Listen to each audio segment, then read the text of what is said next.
Hello viewers. Today we are going to do a few upgrades. Ordered parts again, AliExpress and Amazon. Rear spool gear, AliExpress, the only place to obtain it. Metal and brass. Rear internal gears for the gearbox.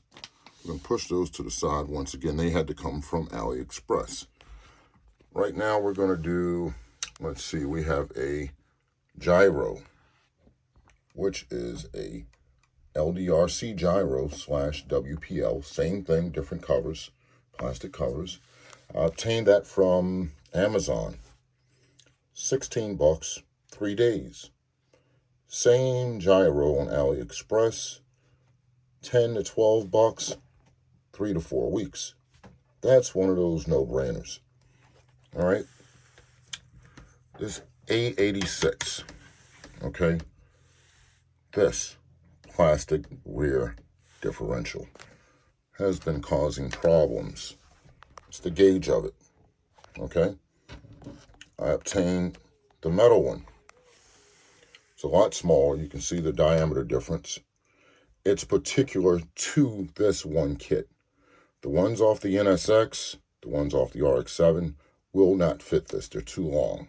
This has a shorter width on the wheelbase. But anyway, these things on AliExpress were about 12, 15 bucks with shipping. I've seen them on one seller on Amazon. They wanted 25 to 30 bucks for them. Okay, this is a big problem for this little kit. These things bind up on the lower rear control arm. All right, next up, ball bearings. Sorry about that. Yes, we're going to go from these bushings to ball bearings. Okay? So, we get into these. These are 8mm outer diameter, 5mm inner. The width is 2.5. 4 of them from AliExpress are about 10, 12 bucks. Then you have to wait your ship time, 3 to 4 weeks. Okay? I got these off of Amazon. I got a set of 10 for 10 bucks. 3 days. One of the viewers that made a comment about front wheel hubs. I went from the plastic, which they stick on most of the wheels, front and rear, to the aluminum. Okay? The machined aluminum from LDRC. They average on AliExpress, the only place I've seen them. They average anywhere from 2 to 7 bucks for a set of 2. Okay? Between these, the bearings, the axle, and we'll do another video on installing the gyro and the rear spool gear and stuff. But right now we're going to get into this. I'm going to show you the difference in this, okay? Give me a moment. Okay, we're going to take this. I'm going to move these little ramps out of the way. I'm going to take this car. Take the body off. Set that out of the way. Okay. Everybody knows how these things spin. That's with a bushing. Very little spin. Oh, it doesn't spin as much rotation. That's a lot better with the ball bearing. Okay? A whole lot better. And we also have this. If you look, very little play in that. This is like loose. You can only tighten it down so far because it's a solid bushing. You tighten it down too much, even with the ball bearing, if you tighten them down too much, they're going to seize because of the way this is set up. Okay? But with this one, you can't tighten it as much as you can tighten the one with the ball bearings in it. Same with the rear. Okay? So what we're going to do is we're going to replace the front bearings and the front hub. Get that out of the way. And hopefully get this thing ready to do what I've been waiting to do, a speed test with this brushless motor that's in this thing. See, it doesn't come right off because It's that plastic hub. See? Doesn't come right off. So next we're going to get a screwdriver, pop out the bushings. Please be careful doing this, because sometimes if they don't come out and you're using something sharp, we all know what happens. We stab ourselves, cut ourselves, hurt ourselves, so please be careful. Pop this other bushing out, if it'll come out. There we are. Okay, so we have that out. We're going to add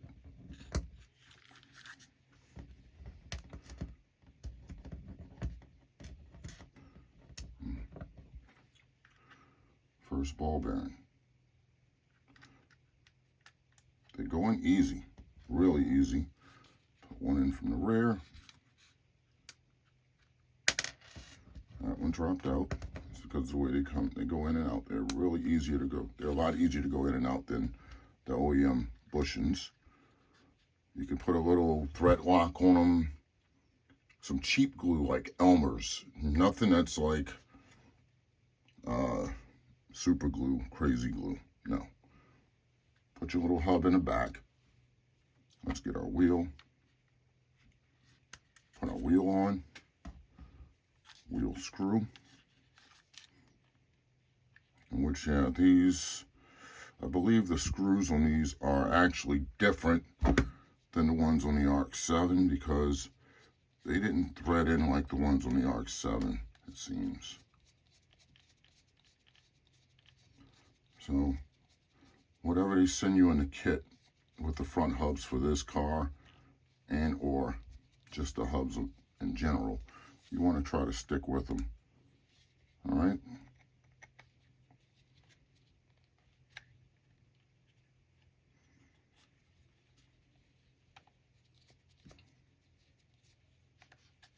Ooh, why isn't that going in? Do I have the wrong screw? Maybe, yes I do. Wrong screw. Sorry about that.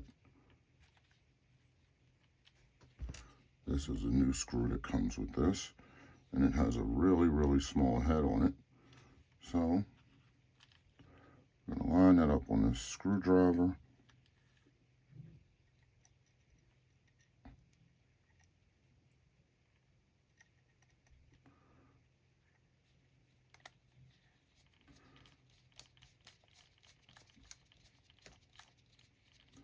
There it is. Hold the wheel steady. Get it out. Now see, that's a little tight. So I'm going to back it off a little bit.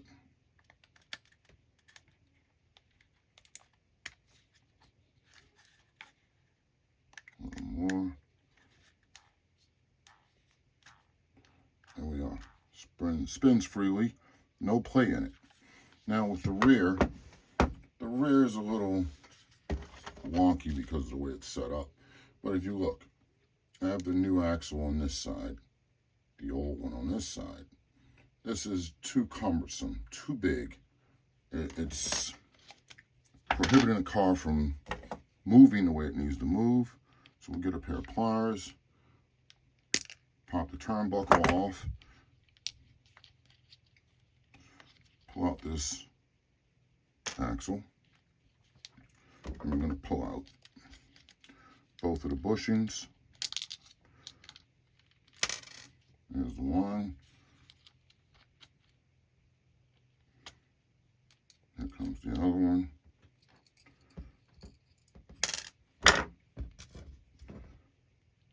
Put this one in, the outer. Flip it around. Pick up the inner, pop that in. Now, with this little axle, you must take the screw off because it won't fit through the ball bearing. Take the screw out.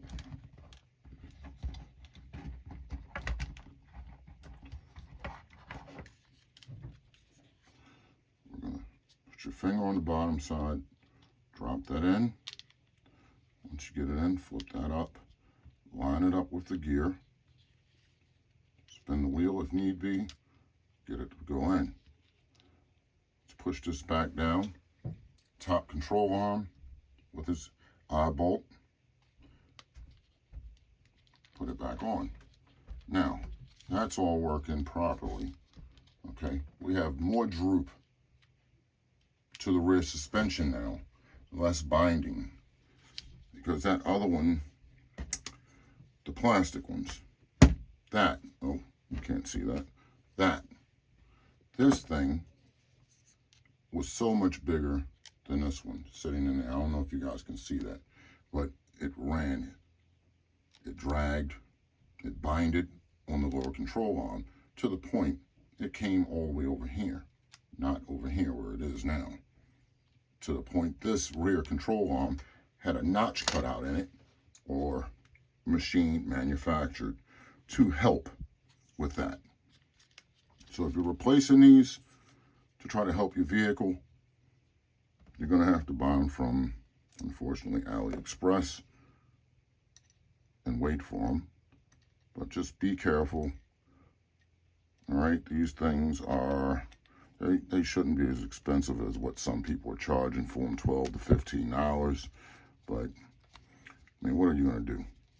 It's not like you can go to Walmart and get them, you know? Tighten that up. Now, that fixes my rear differential issue. And one of the biggest pluses about this now, with this thing being set up the way it's set up, it rolls easy. The average LDRC vehicle will not roll this fast or this easily. Look at that. It rolls. I've seen a couple of people talk about, oh, I'm going to put bearings inside the gearbox. Okay, you have plastic gears in there. You mill them out and drop bearings in it. Yes, it'll help it. It will definitely help it, but do you want to go through all that? Okay? To me, no. It's simpler. Replace the motor, replace the gears with the metal gears, put a brushless in it. All right, and once again, this brushless motor is for a 1/28 scale WPL. Okay? I mean, not WPL, I'm sorry, folks. 1/28 scale WL toys. What is it, the 9 series? Most of those little drift cars and stuff, and little rally cars, there's the same size motor that fits them. It bolts right up. Okay? But anyway, that's my tutorial for the day. Thank you for viewing. If you have any questions or input, please contact me. Thank you.